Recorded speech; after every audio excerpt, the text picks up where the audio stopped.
Hey guys, this short video is to show the real reason behind Donald Trump's victory. The people looking at how he accomplished this feat are looking at it consciously, figures and states, red and blue, rather than seeing the masterful engagement of the unconscious Trump had with the voter through the collective unconscious. Most of us will remember when Ann Coulter on the Bill Maher show proclaiming Trump to be her number one pick for the Republicans. The crowd just laughed out loud and thought she had lost it, and I'm sure that many of the people watching the show from home laughed also. Barack Obama at the White House Correspondents' Dinner really roasted Trump, and to be honest it seemed pretty harsh. He and the audience thought of Trump running as a joke. So how did he turn things around? He was a laughingstock to a huge amount of Americans, but that did not stop him. And I'm sure this actually spurred him on to victory. A victory that made him the leader of the quote-unquote free world. To understand this, we first have to realise that we emotionally and for the most part unconsciously understand different types of individuals, or archetypes. These archetypes or symbols of different people are the exact same ideas or emotions that all businesses use for marketing and branding products or services. I am going to quickly mention 9 of the main archetypes used in branding and the way Donald Trump projected them into the collective unconscious to get the voter on his side. It is these emotional responses from the archetypes that matter, and any facts contrary to the emotional response will have little or no impact. The rebel. He said what he wanted to say, and not being from the political sphere, he could point out that politicians were owned by the lobbyists, but he had no one telling him what to do, and he was going to do it his way, even if it kicked up some dust. The comedian. Everyone loves a joker, and to be fair, he was pretty funny at times when he was joking about Anthony Weiner and the bing bang boom on the invisible phone, or when he was throwing the water around when talking about Marco Rubio. Innocence. He had at times an air of innocence or childlike enjoyment of the task in hand. This is heartwarming for some of the uninitiated electorate. The regular guy. Although he is a multi-billionaire, he was able to use the language of the regular guy and connect with that section of the voters. He said he was going to be a creator, that he was going to create loads of new jobs and bring great manufacturing back to America. He projected the ruler. This is an important projection in such a battle as one for the White House. He showed he was fearless and would take on China, Russia, Mexico, and whoever else needed dealing with. Protector. Again, with the emphasis being on other countries, plus immigration, plus terrorism, he was going to build a wall. This in itself is a great, simple and easily pictured image in the mind that connects with the voter.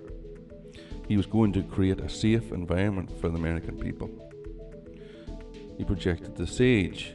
He could see into the future and was promising a newer, greater America.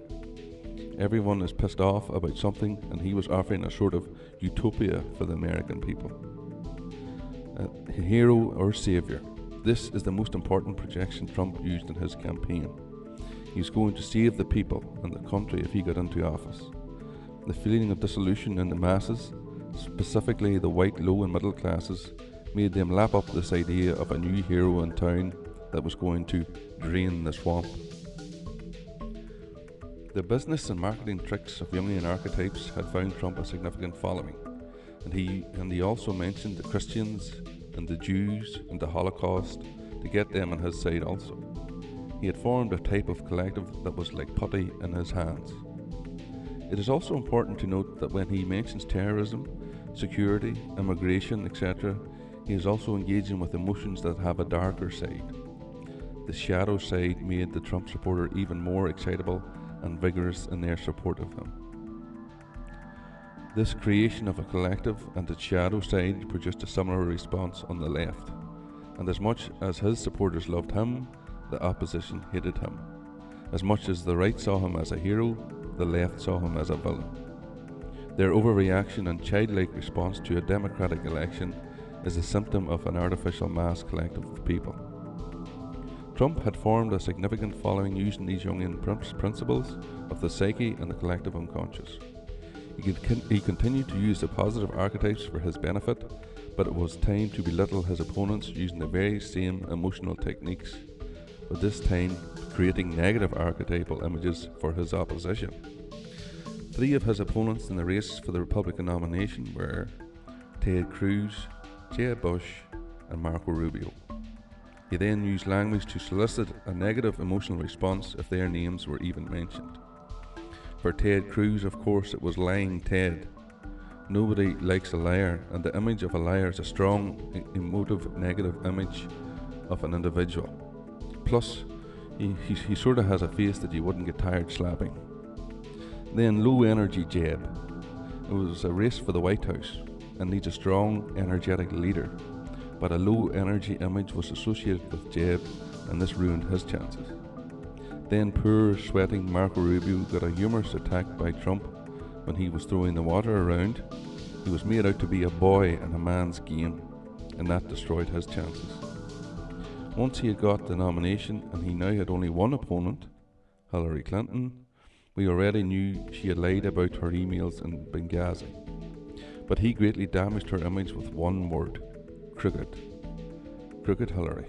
Crooked gives light to negative archetypes and is such a great word for its purposes in this scenario. Crooked makes one think of old and feeble, and we saw how she nearly fell on a few occasions. A crooked person is also one who will cheat to get what they want, and again Hillary did herself no favours in this department. What's another thing you think of when you think of a crooked person? It's lying. A crooked person hides the truth and is underhanded in their dealings. A strong image that is aroused in the unconscious is that a crooked person steals. They have no morals and would be a terrible leader. So overall, he and his campaign team performed a masterstroke in the field of propaganda. He surrounded himself with positive archetypes and bombarded his opposition with negative archetypes. People will try and argue that they voted for him for conscious reasons, but all along it was their unconscious that was doing the choosing of the next president. He took up the role of the hero, which has a magnetic appeal in the mind. Another aspect that is important for a hero is a feminine side, what Jung calls the anima, to balance out the masculine. For this he has his daughter, who is working alongside him and gives evenness to his now presidency. But the real underlying question that we must ask is this: was Trump himself fully aware of what his campaign team were doing, or was he just the hypnotist? It remains to be seen, but for us to reduce our susceptibility to these unconscious forces, we must find the centre in ourselves, and in the centre lies virtue.